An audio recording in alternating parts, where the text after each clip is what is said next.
Abu Dzar Al-Ghifari adalah sosok sahabat Nabi yang terkenal cerdas dan tegas dalam menegakkan kebenaran. Dari masa jahiliyah, beliau udah menolak untuk menyembah berhala dan meyakini adanya Tuhan yang Maha Esa. Ketika mendengar tentang Nabi Muhammad, dia langsung menempuh perjalanan ke Mekah untuk menemui beliau. Setelah bertemu Rasulullah, beliau pun memeluk Islam dan menjadi bagian dari As-Sabiqunal Awwalun. Di video ini, kita akan menceritakan kisah kehidupan Abu Dzar Al-Ghifari, mulai dari masuk Islam hingga beliau wafat. Oleh karena itu, simak kisah ini sampai selesai agar kita tidak salah paham. Mulai kisahnya dari sini. Nama asli beliau adalah Jundub bin Junadah. Tapi, orang-orang lebih mengenal beliau dengan panggilan Abu Dzar Al-Ghifari. Dari namanya aja udah jelas banget kan dari mana asal beliau? Ya, beliau berasal dari suku Ghifar. Nah, suku Ghifar ini bisa dibilang kayak kampung preman lah waktu itu. Emangnya kenapa? Karena orang-orang Ghifar sering banget ngerampok rombongan dagang yang melewati daerah mereka. Dari segi fisik, Abu Dzar memiliki tubuh yang tinggi besar dan kulitnya berwarna hitam. Pokoknya kalau kalian jumpa beliau di tengah jalan, pasti kalian langsung ketar-ketir. Gimana enggak? Tubuhnya tinggi besar, kulitnya hitam, ditambah lagi beliau berasal dari suku Ghifar. Udah lengkap banget kan aura seremnya? Tapi menariknya sahabat seiman, meskipun perawakannya terlihat seram dan asalnya dari kampung kriminal, Abu Dzar ini termasuk dalam golongan As-Sabiqunal Awwalun, alias orang-orang pertama yang masuk Islam. Bahkan sejarah mencatat kalau beliau adalah orang kelima yang masuk Islam. Nah, yang jadi pertanyaannya sekarang, kok bisa sih seorang Abu Dzar yang tinggal di daerah kriminal dan jauh dari kota Mekah malah menjadi salah satu orang yang pertama masuk Islam? Penasaran? Yuk, langsung aja kita masuk ke kisah masuk Islamnya Abu Dzar Al-Ghifari. Di masa jahiliyah, Abu Dzar ini dikenal sebagai orang yang cerdas dan tegas dalam menegakkan kebenaran. Bahkan saking tegasnya, Abu Dzar nggak pernah mau menyembah berhala. Bagi Abu Dzar, berhala itu bukanlah Tuhan. Beliau yakin kalau Tuhan yang sebenarnya adalah Tuhan yang Maha Pencipta dan Maha Agung.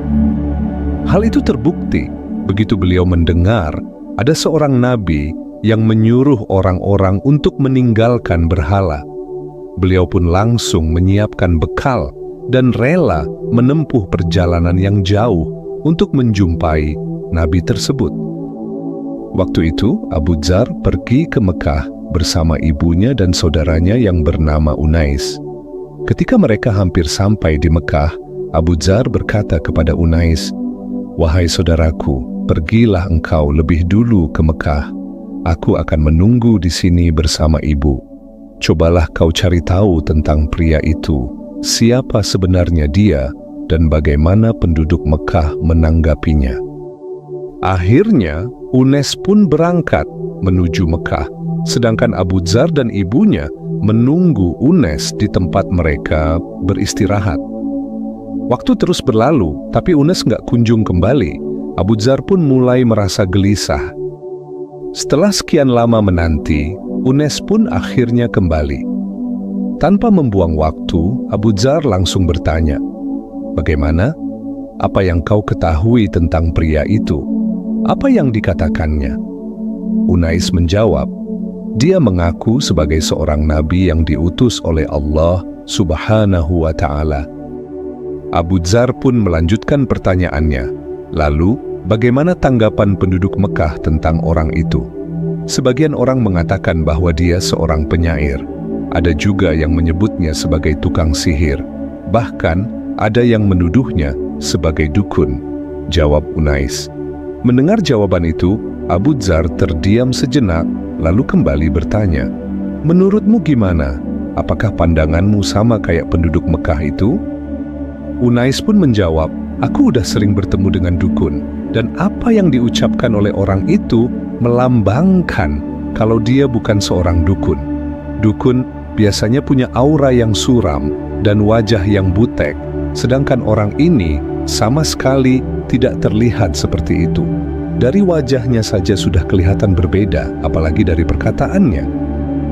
Abu Dzar yang masih penasaran kembali bertanya, "Menurutmu, apakah dia seorang penyair?" "Aku ini penyair, aku paham betul soal sastra. Tapi apa yang dia sampaikan sulit diterima sebagai karya sastra. Bahasa yang dia gunakan jauh lebih tinggi dari sekedar syair. Yang kulihat, ini bukanlah ucapan seorang penyair," jawab Unais. Abu Dzar pun bertanya lagi, "Jadi, apa kesimpulanmu?" "Menurutku, dia adalah orang yang jujur. Justru penduduk Mekah lah yang berdusta." Mendengar jawaban itu, Abu Dzar langsung berkata, "Baiklah kalau begitu, sekarang kau yang jaga ibu. Aku akan pergi ke Mekah, aku mau menjumpai orang itu." Sebelum Abu Dzar berangkat, Unais berpesan kepadanya, "Hati-hati saudaraku, penduduk Mekah sangat sensitif dengan isu ini. Jika kau tidak berhati-hati, mereka bisa memukuli atau bahkan membunuhmu. Saat ini, masalah ini lagi panas-panasnya." Setelah mendapat peringatan dari Unais, Abu Dzar pun mulai berhati-hati. Setibanya di Mekah, ia mulai mengamati keadaan di sekelilingnya dengan cermat. Dalam hatinya, ia berpikir, "Aku harus mencari orang yang paling lemah dan paling kurus. Setidaknya, kalau dia marah atau tersinggung dengan pertanyaanku, dia nggak akan berani macam-macam." Setelah mencari, akhirnya Abu Dzar menemukan seseorang yang sesuai dengan kriterianya. Dia pun mulai bertanya kepada orang itu dengan berbisik, "Apakah kamu tahu tentang seseorang yang dijuluki Sabi?" Pada masa itu, kaum Quraisy menyebut Nabi Muhammad sebagai Sabi, yang artinya orang yang dianggap keluar dari ajaran nenek moyang mereka, atau dalam istilah lain, seperti seorang yang murtad dari tradisi lama. Setelah Abu Dzar mengajukan pertanyaan itu, orang kurus tadi langsung berteriak, "Wahai penduduk Mekah, di sini ada orang yang ingin mengikuti si murtad." Begitu mendengar teriakan itu, orang-orang langsung bereaksi. Tanpa pikir panjang, mereka mulai melempari Abu Dzar. Ada yang melemparinya dengan batu, ada juga yang melemparnya dengan tanah, bahkan ada juga yang melempar tulang ke arahnya. Kerumunan itu terus menyerang Abu Dzar hingga tubuhnya penuh dengan luka dan darah. Lemparan demi lemparan membuatnya nggak berdaya, sampai akhirnya ia terjatuh dan tidak sadarkan diri. Belakangan, Abu Dzar mengenang kejadian itu dan berkata, "Saat itu, aku seperti bata merah," menggambarkan betapa tubuhnya berlumuran darah tanpa ada seorang pun yang menolongnya. Abu Dzar akhirnya siuman, rasa haus langsung menyergapnya. Ia pun berusaha mencari air hingga menemukan sumur Zam-Zam. Di sana, ia membasuh luka-lukanya dan meminum air Zam-Zam untuk menghilangkan dahaganya. Namun masalah lain muncul. Abu Dzar mulai merasa lapar, tapi tidak ada seorang pun yang peduli atau mau memberinya makanan. Setiap kali rasa lapar menghampirinya, beliau hanya meminum air Zam-Zam. Beliau kemudian berkata, "Selama 30 hari, tidak ada sedikit pun makanan yang masuk ke tubuhku. Aku hanya minum air Zam-Zam, tapi aku merasa sehat, kuat, dan sama sekali tidak merasa kelaparan." Masya Allah, sungguh luar biasa kekuatan iman dan keteguhan hati Abu Dzar.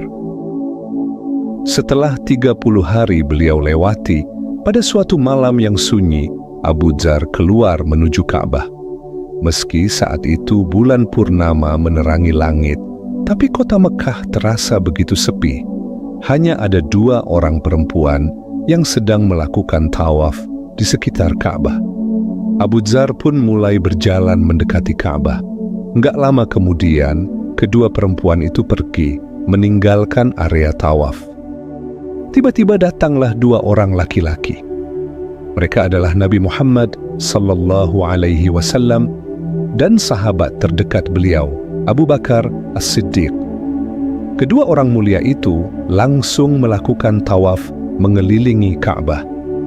Setelah menyentuh dan mencium Hajar Aswad, mereka pun melaksanakan salat. Dari kejauhan, Abu Dzar memperhatikan mereka dengan penuh rasa penasaran. Dalam hatinya, ia berpikir, sepertinya ini orang yang selama ini disebut-sebut dalam berita yang kudengar. Ini pasti orang yang mereka anggap murtad itu. Setelah Rasulullah dan Abu Bakar selesai melaksanakan salat, Abu Dzar mendekati mereka, lalu mengucapkan salam. Mendengar salam tersebut, Nabi SAW menjawabnya dengan lembut. Kemudian Nabi bertanya, "Engkau dari mana?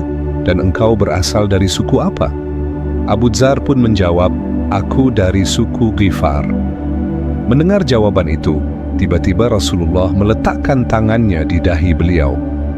Saat itu Abu Dzar langsung merasa cemas.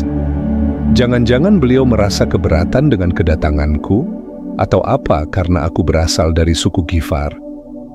Di tengah keheningan itu, Nabi pun bersabda, "Sesungguhnya Allah memberi hidayah kepada siapapun yang Dia kehendaki." Kemudian Nabi melanjutkan pertanyaannya, "Udah berapa lama engkau di sini?" "Aku di sini sudah 30 hari 30 malam." Nabi kembali bertanya, "Lalu siapa yang memberimu makan selama itu?" "Tidak ada.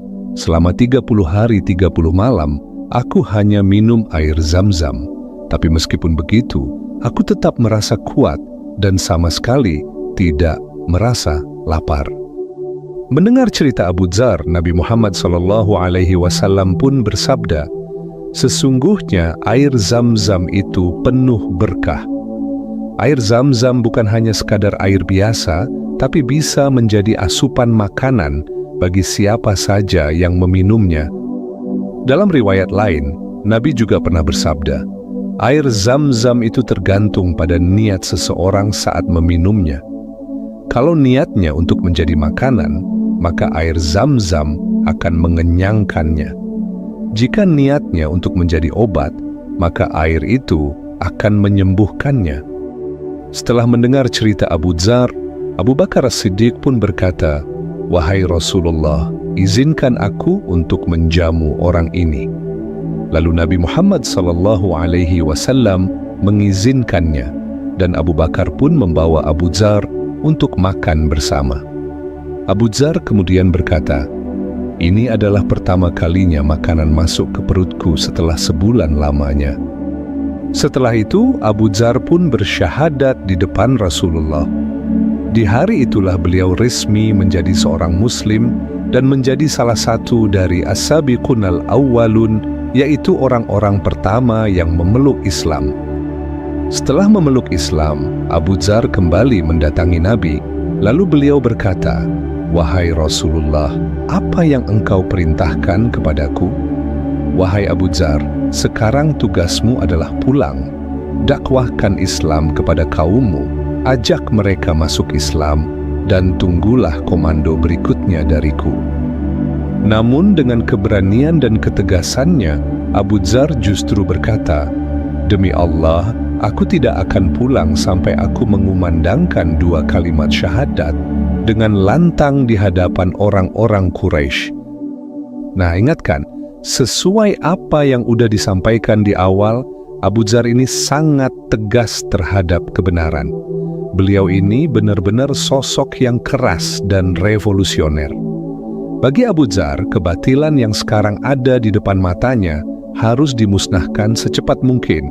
Bahkan di dalam sejarah disebutkan kalau Abu Dzar adalah orang yang pertama meneriakkan kalimat tauhid di depan orang-orang Quraisy. Keren banget kan? Maka dengan tekad yang kuat, Abu Dzar pun pergi ke depan Ka'bah.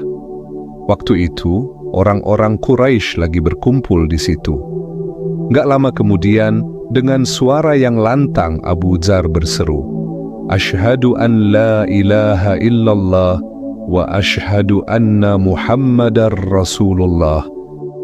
kalimat tauhid itu menggema di sekitar Ka'bah. Kalian pasti tahu kan apa yang terjadi selanjutnya? Ya, orang-orang Quraisy langsung murka. Mereka pun langsung mendatangi Abu Dzar dan menghajarnya habis-habisan. Pukulan demi pukulan mendarat di tubuhnya, hingga membuat tubuh Abu Dzar berdarah-darah. Di tengah kekacauan itu, datanglah Al-Abbas, paman dari Rasulullah Sallallahu Alaihi Wasallam. Melihat Abu Dzar yang babak belur, Al-Abbas langsung bergerak melindunginya. Dengan suara lantang, ia menegur orang-orang Quraisy, "Wahai kalian, celaka kalian ini. Apa kalian nggak sadar bahwa orang ini berasal dari suku Ghifar?" Mendengar itu, orang-orang Quraisy langsung terdiam. Mereka tahu betul gimana seremnya suku Ghifar ini. Al-Abbas lalu melanjutkan, "Kalian itu kalau berdagang, jalannya ke Syam. Dan satu-satunya rute yang kalian lewati adalah perkampungan Ghifar. Kalian tahu sendiri, orang Arab itu punya solidaritas yang sangat kuat. Satu suku saling melindungi satu sama lain. Kalau kalian bunuh dia, bisa-bisa kalian nggak bakal bisa dagang lagi ke Syam." Orang-orang Quraisy mulai berpikir, bisnis mereka bisa hancur kalau suku Ghifar memusuhi mereka. Akhirnya, dengan berat hati, mereka pun berhenti memukuli Abu Dzar dan membiarkannya pergi. Apa? Abu Dzar kapok? Nggak semudah itu, sahabat seiman. Keesokan harinya, Abu Dzar balik lagi, dan dia ngelakuin hal yang sama. Lagi-lagi, dengan penuh keberanian, Abu Dzar berdiri di depan Ka'bah dan mengumandangkan 2 kalimat syahadat. Setelah semua kejadian dramatis itu, akhirnya Abu Dzar pulang untuk menemui Unais dan ibunya. Begitu sampai di tempat mereka, ibunya dan Unais langsung bertanya karena khawatir, "Gimana keadaanmu, Abu Dzar?" Dengan tenang, Abu Dzar menjawab, "Aku sudah masuk Islam." Mendengar jawaban Abu Dzar, Unais langsung berkata, "Ya sudah, aku juga ikut masuk Islam." Nggak lama kemudian, ibu Abu Dzar pun ikut berkata, "Aku juga masuk Islam." Setelah mereka bertiga memeluk Islam, Abu Dzar, Unais, dan ibunya mulai mendakwahi suku mereka, yaitu suku Ghifar. Dan ternyata dakwah mereka disambut baik oleh suku Ghifar.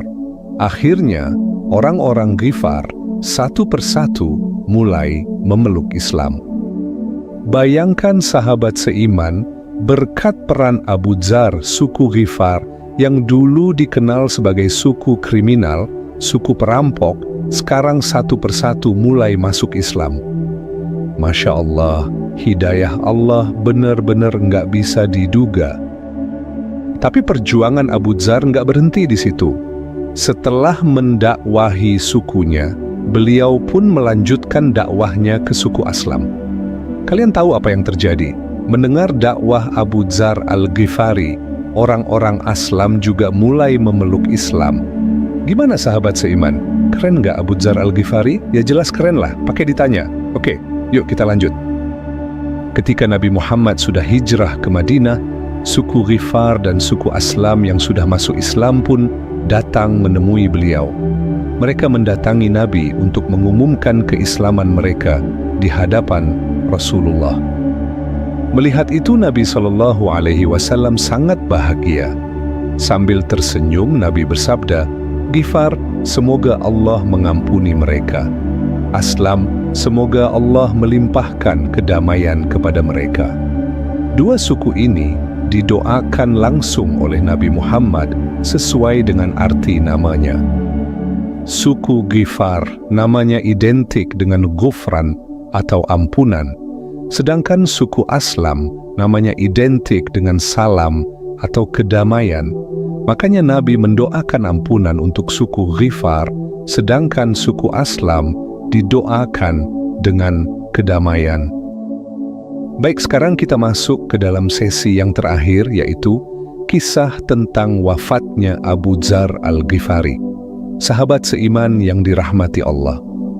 Abu Dzar wafat di tengah padang pasir, jauh dari keramaian, hanya ditemani oleh istrinya. Kondisi Abu Dzar semakin melemah. Tubuhnya yang dulu kekar, kini terbaring lemah. Napasnya tersengal-sengal, tanda ajal sudah mendekat. Melihat keadaan suaminya yang seperti itu, Ummu Dzar nggak kuasa menahan air mata.